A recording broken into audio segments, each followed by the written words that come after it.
Hello, मेरा नाम चंद्रहास है। स्टडी स्मार्ट में आपका स्वागत है। दोस्तों, आज हम देखेंगे इंग्लिश वोकेबलरी का पार्ट 14 और इसमें हम देखेंगे कुछ बहुत ही इंपॉर्टेंट वर्ड्स के बारे में जो कि आपके एग्ज़ाम में अक्सर पूछे जाते हैं। तो चलिए स्टार्ट करते हैं आज की वीडियो। देखिए, यहाँ पे पहला वर्ड मैं क्या ले रहा हूँ। यहाँ पहला वर्ड क्या है? स्टार्टल। स्टार्टल का मतलब क्या होता है? Cause to feel sudden shock और अलार्म। मतलब क्या, किसी को हैरत में डाल देना या चौंका देना एकदम से, तो उसे क्या कहा जाता है? स्टार्टल। स्टार्टल का यूज़ हम कैसे कर सकते हैं? जैसे क्या लिखा है? A sudden sound in the doorway startled her, कि जो डोरवे में साउंड हुआ, एक अचानक सा जो साउंड उत्पन्न हुआ, उसकी वजह से वो चौंक गई। जैसा कि यहाँ पे आपको चित्र में भी देखने को मिल रहा होगा कि चौंकने की कंडीशन क्या होती है, तो इसे क्या कहेंगे? स्टार्टल। ओके, आई होप आपको समझ में आया होगा। इसके सिनोनिम्स क्या हो सकते हैं? Make someone jump out of their skin, ये एक तरह का आइडम भी है जो यूज़ किया जाता है चौंकाने के लिए। फिर क्या है? पटरप। पटरप का भी मतलब क्या होता है? चौंकाना। स्केयर, सरप्राइज, अनसेटल, इन सब का मतलब एक ही होता है, चौंकाना या सरप्राइज देना, चौंकाना, किसी को हैरत में डालना। और इसका एंटोनिम क्या हो सकता है? पुट एट ईज, मतलब एकदम घबराहट से मुक्त करना। तो ये क्या हो जाएगा? इसका एंटोनिम हो जाएगा। आई होप आपको समझ में आया होगा। नेक्स्ट वर्ड देखिए क्या लिखा है? इंडोमिटेबल। इंडोमिटेबल का मतलब क्या होता है? इम्पॉसिबल टू सबड्यू और डिफीट, मतलब जिसे हराना या जिसे दबाना बहुत ही ज़्यादा मुश्किल हो, या कह दें इम्पॉसिबल हो। ठीक है, तो उसके लिए क्या वर्ड यूज़ किया जाता है? इंडोमिटेबल। इंडोमिटेबल वर्ड का मतलब क्या होगा? अजेय। हिंदी में कहेंगे अजेय या अदम्य, मतलब जिसे दबाया नहीं जा सकता है, ना तो जिसे जीता जा सकता है। जैसे यहाँ पे देखिए वर्ड क्या लिखा हुआ है? He has an indomitable spirit and he never gives up, मतलब उसकी स्पिरिट कैसी है? इंडोमिटेबल है, मतलब वो कभी भी हार नहीं मानता है, एकदम हमेशा डटा रहता है अपने काम में। ठीक है, तो कह रहे हैं कि ही नेवर गिव्स अप, वो कभी हार नहीं मानता है। क्यों? क्योंकि उसके पास क्या है? इंडोमिटेबल स्पिरिट है, मतलब उसके पास जो ताकत है कैसी है? इंडोमिटेबल है, कभी हार मानने वाली नहीं है। इसके सिनोनिम्स क्या हो सकते हैं? सिनोनिम्स हो सकते हैं जैसे इन्विंसिबल। इन्विंसिबल का भी मतलब क्या होता है? अजेय, जिसे जीता नहीं जा सकता है। अनकंकरेबल मतलब भी यही होता है। अनबीटेबल और अनअसेलेबल का मतलब भी यही होता है। आई होप आपको समझ में आएगा। सब इसके क्या हैं? सिनोनिम्स हैं। और यहाँ पे ये जो चारों सिनोनिम्स लिखे हैं, ये बहुत ही ज़्यादा इंपॉर्टेंट शब्द होते हैं, आपके एग्ज़ाम में बहुत ज़्यादा यूज किए जाते हैं ये। ओके, आई होप आपको समझ में आया होगा। यहाँ पे एंटोनिम्स देख लीजिए क्या है? Submissive and weak. सबमिसिव और वीक का मतलब क्या होता है? कमज़ोर, या समझ लीजिए दब्बू, ऐसे हम कह सकते हैं। तो ये क्या होता है? सबमिसिव। आई होप समझ में आया होगा आपको। यहाँ पे देखिए, यहाँ पे फिगर जो दिया हुआ है, चित्र दिया हुआ है, इसमें भी मैंने बताने की कोशिश की है कि महात्मा गांधी का ये कथन है, strength does not come from physical capacity, it comes from an indomitable will, कि मतलब जो स्ट्रेंथ होती है, जो ताकत होती है, मजबूती होती है, वो आपकी फिजिकल कैपेसिटी पे डिपेंड नहीं करती, ना तो वहाँ से आती है, बल्कि वो कहाँ से आती है? आपका जो दृढ़ या अजेय जो विल है, मतलब इच्छा शक्ति है, वहाँ से आती है। ऐसा किसने कहा था? महात्मा गांधी ने। तो यहाँ से आप इस वर्ड को लिंक कर सकते हैं और यहीं से इसे याद रख सकते हैं।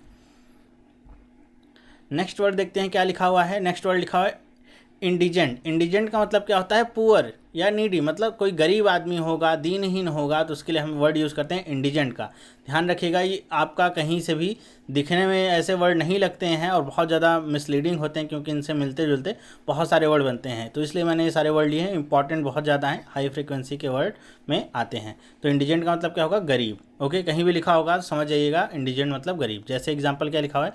Because he was indigent the court appointed a lawyer to defend him. तो इंडिजेंट का मतलब अगर आप यहाँ पे नहीं समझें तो उसके बहुत सारे अर्थ आप निकाल सकते हैं खुद से। कहने कि क्योंकि वह क्या था? गरीब था। इंडिजेंट का मतलब क्या था? गरीब था। तो कोर्ट ने, अदालत ने उसके लिए एक लॉयर रखा, मतलब उसको डिफेंड करने के लिए, उसका मुकदमा लड़ने के लिए कोई वकील रखा। किसने? कोर्ट ने रखा अपनी तरफ से, क्योंकि उसके पास वकील को देने के लिए भी पैसे नहीं थे। वो क्या था? इंडिजेंट था, मतलब गरीब था। यहाँ पे सिनोनिम्स क्या हो सकते हैं इसके? जैसे पुअर, इम्पेक्यूनियस, डेस्टिट्यूट।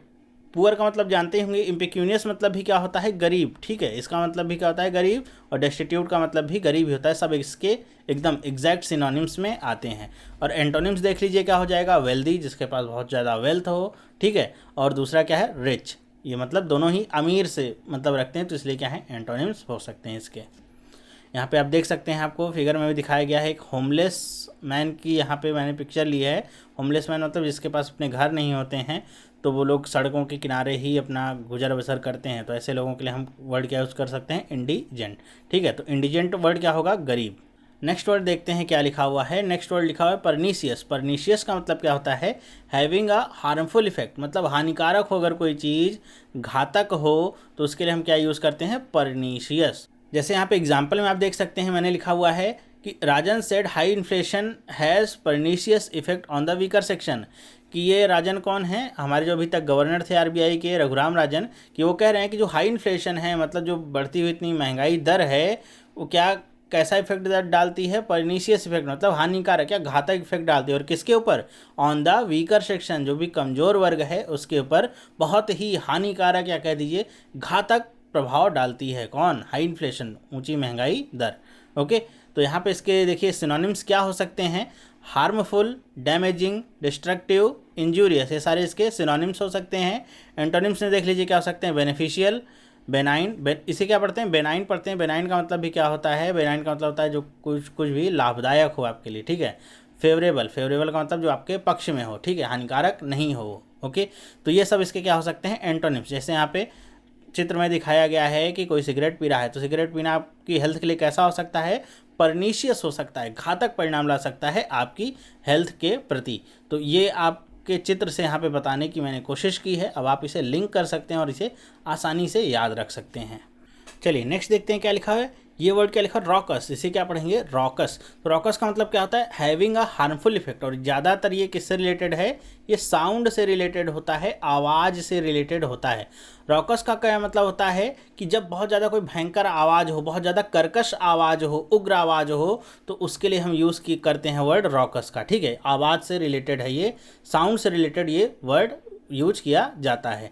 जैसे यहाँ पे एग्जाम्पल में देखिए क्या लिखा हुआ है, the raucous protesters criticise the government over the ghastly acid attacks and raised slogans.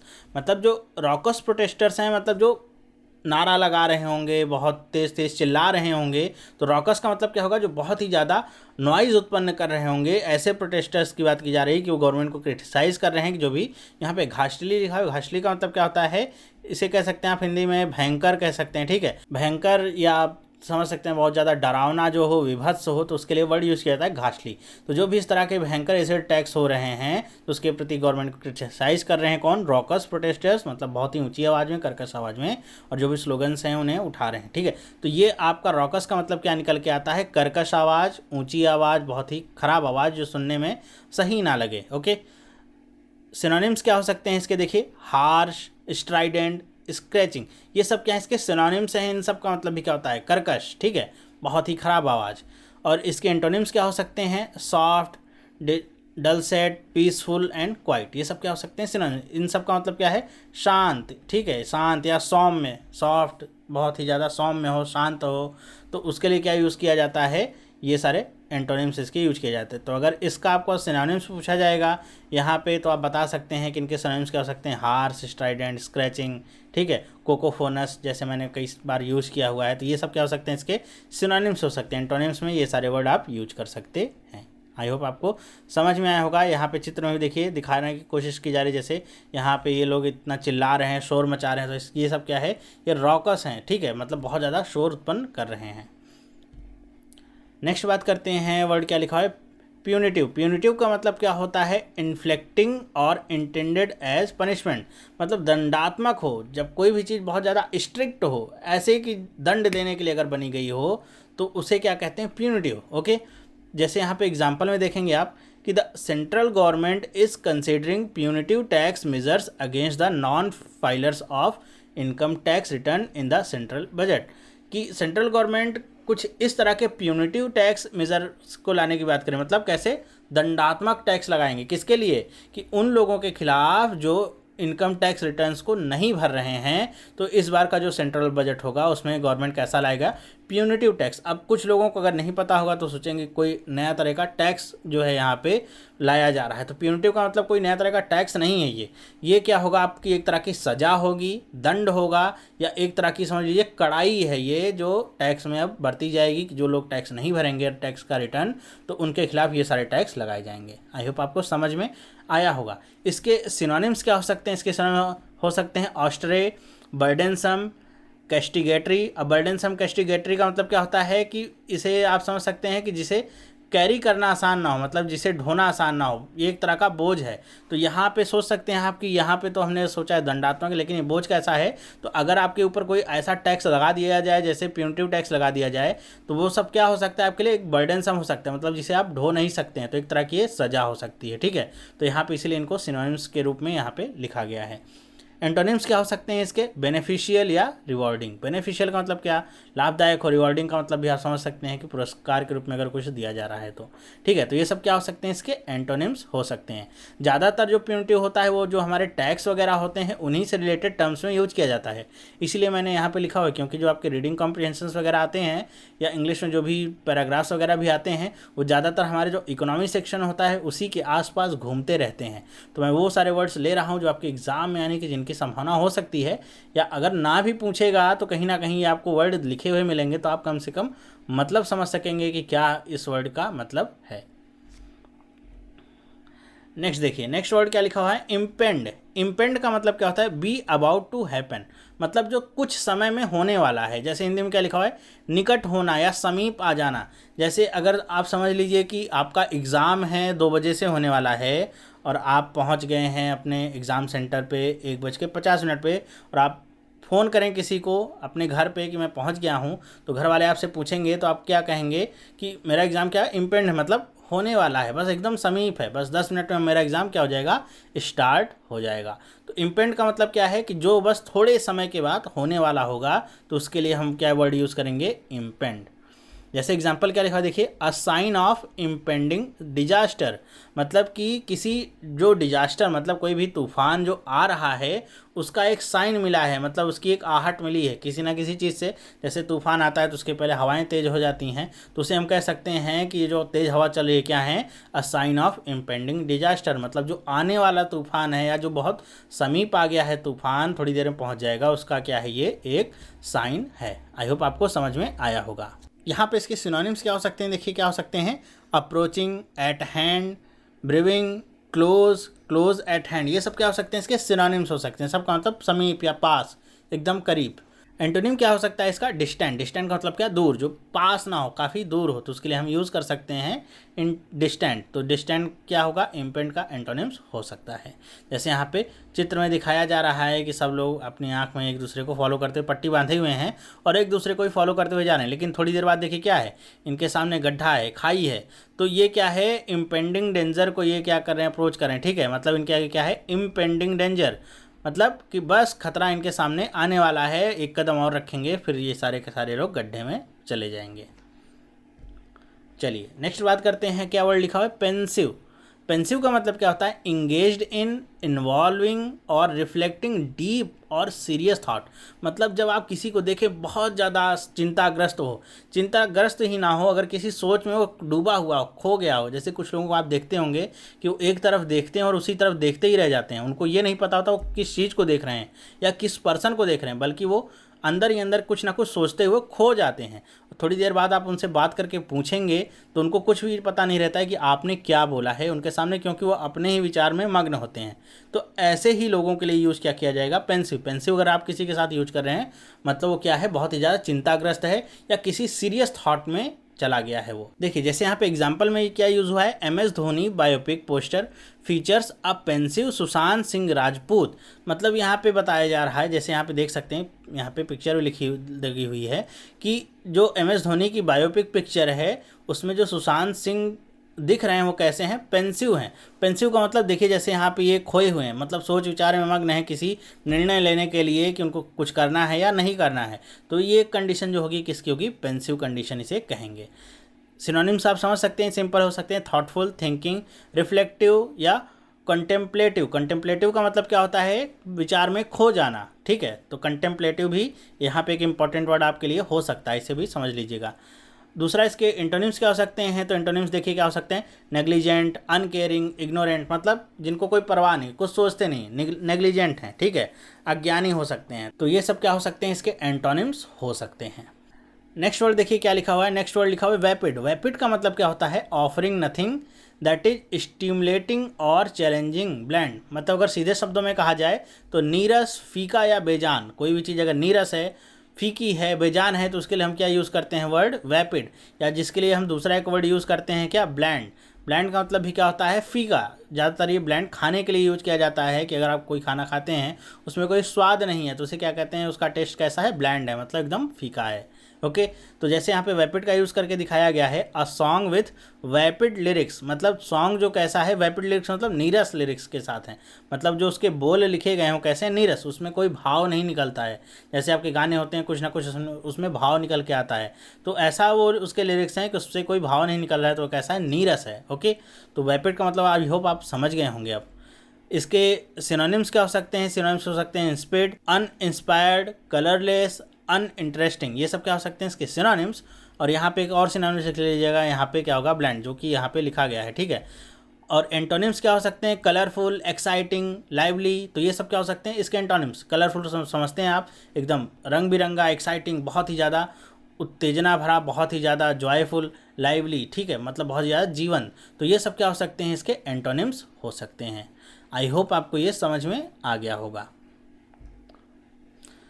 Next word की बात करते हैं, तो नेक्स्ट वर्ड क्या लिखा हुआ है, ग्रिट। अब ग्रिट के दो अर्थ होते हैं। एक ग्रिट का मतलब क्या होता है, a small loose particle of stone और सैंड, जिसे हम धूल या कंकड़ कहते हैं। जो लूज पार्टिकल्स होते हैं सैंड वगैरह के, स्टोन के, तो उनको भी कहा जाता है ग्रिट। और एक ग्रिट का मतलब क्या होता है, करेज एंड रिजॉल्व, मतलब जो साहस होता है आपका, जो चरित्र बल होता है, उसके लिए भी यूज किया जाता है ग्रिट का। देखिए हिंदी में लिखा हुआ है साहस, चरित्र बल, गिट्टी या धूल। अब पता कैसे चलेगा कि कहाँ पे क्या यूज़ करना है, तो आपको पूरा सेंटेंस पढ़ना होगा, उसके बाद आप खुद ही कॉमन सेंस लगा के समझ सकते हैं कि यहाँ पे कौन से ग्रिट का हमको अर्थ लेना है। जैसे यहाँ पे एग्जांपल देखिए लिखा हुआ है, I have known few men who could match Sam's grit. अब यहाँ पे देखिए, यहाँ पे इस ग्रिट का मतलब गिट्टी या धूल तो हो नहीं सकता, कि उनके पास कुछ आदमी हैं जो कैसे हैं, एकदम सैम्स की ग्रिट की तरह हैं। ओके, उनकी मैचिंग के हैं। तो सैम्स की ग्रिड का मतलब क्या है यहाँ पे, मतलब यहाँ पे सैम की तरह साहसी हैं, या उसकी तरह ही उनका चरित्र बल है, ठीक है, उसकी तरह ही वो करेजियस हैं। तो यहाँ पे जो अर्थ निकल के आता है वो क्या होगा, साहस का, ठीक है। तो इसी तरह आपको पढ़ के समझना होगा। जैसे क्या लिखा हुआ है, she had a bit of grit in her eye. तो यहाँ पे ग्रिट का मतलब क्या होगा, साहस तो हो नहीं सकता कि उसकी आंख में थोड़ा सा साहस चला गया, तो मतलब क्या है, उसकी आंख में क्या चला गई, धूल की कोई कण चली गई, ठीक है, कोई गिट्टी चली गई, बालू चली गई। तो यहाँ पे इस ग्रिट का मतलब क्या होगा, बालू या गिट्टी, ठीक है। तो इस तरह आपको समझ लेना होगा पढ़ के। तो आई होप आपको ये समझ में आया होगा। यहाँ पे सिनोनिम्स देख लीजिए, ये तो आपके ग्रिड जो हमने पहला देखा है धूल मिट्टी वालों, उसके लिए क्या क्या सिनोनिम्स हो सकते हैं, pebbles, stone, shingle, sand, dust, ये सब क्या हो सकते हैं उसके सिनोनिम्स। और ये दूसरे वाले अर्थ के लिए क्या हो सकते हैं, करेज, करेजियसनेस, ब्रेवरी, प्लक, तो ये सब क्या हो सकते हैं आपके साहस या करेज के, यहाँ पे इस वाले ग्रिड का जो अर्थ है उसके सिनोनिम्स। एंटोनिम्स में देखेंगे तो एंटोनिम्स हमारा जो दूसरा अर्थ है उसी का निकल के आता है क्या, कवर्डिस या टिमिडिटी, मतलब दोनों का मतलब कायर या डरपोक एकदम से, ठीक है। तो ये इसके क्या हो सकते हैं, एंटोनिम्स। आई होप आपको समझ में आया होगा। यहाँ पे आपको देखिए मैं चित्र दिखाऊं तो आपको कुछ ज़्यादा समझ में आएगा। इसका मतलब जैसे यहाँ पे इस पर्सन को आप देखिए तो ये इस पोजीशन में है, फिर भी ये क्या है, इसको डर नहीं लग रहा है, ये आगे निकलने की तैयारी में, मतलब क्या है, ये इसके अंदर ग्रिट है, मतलब ये साहसी है। ओके, तो यही इसका अर्थ होता है ग्रिट का। आई होप आपको समझ में आ गया होगा। तो इस वीडियो में बस इतना ही। मैंने यहाँ पे 10 वर्ड लिए थे। अगर आपको पसंद आया है तो कमेंट करिएगा, बताइएगा कि आपको ये पसंद आया कि नहीं। मेरी पूरी कोशिश है कि जो भी मैं यहाँ पे इंग्लिश में वर्ड ले रहा हूँ वो आपके एग्ज़ाम को लेकर के ही चलूँ, मैं कि उसी के आसपास रहने की कोशिश करूँगा।